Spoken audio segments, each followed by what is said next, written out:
Hey everyone, this is Linnea Lucan with the Heartland Institute, here with another quick energy fact check. Nuclear power is not the cheapest energy source, but it isn't the most expensive either, especially when you take into account how reliable and long-lived modern nuclear plants are. But we'll get into that. As of 2023, nuclear power made up about 9% of the United States' energy consumption, about in line with coal alone, and all renewables combined. Unlike gas and renewables, not much new nuclear has been built in the last couple decades, mostly for political reasons, and frankly misplaced public fear. Nuclear plants are retiring faster than they are being built. The most recent new nuclear in the United States took the form of some reactors at an existing plant. The second Trump administration is working on fast-tracking new nuclear investment, but that will take time. One of the big complaints about nuclear power is cost. A lot of that cost is due to the regulatory burden. It is one of the most heavily regulated energy sources. The regulatory burden is more expensive than the operation and maintenance costs combined. The average nuclear plant pays around $60 million in regulatory costs, fees, and liabilities every year.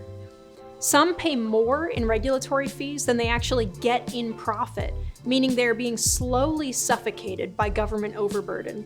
Despite that, research from the Institute for Energy Research shows that nuclear power is fairly middling in levelized cost, which is the cost of building and operating a power plant over its lifetime, compared to other new energy technologies that are dispatchable, meaning available when you actually want them, unlike wind, solar, and hydroelectric, which are dependent on environmental conditions.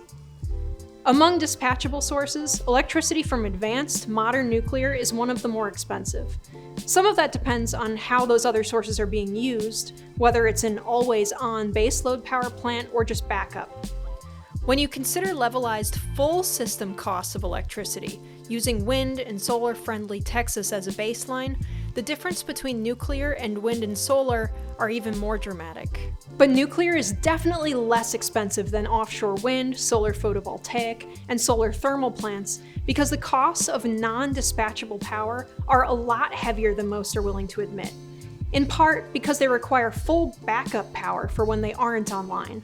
Another benefit is that the operating life of most new nuclear plants is more than double that of something like solar or a wind industrial facility, with some plants having been approved to operate for up to 80 years.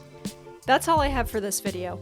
If you want to learn more about these topics, check out energyataglance.com and heartland.org. Thanks for watching.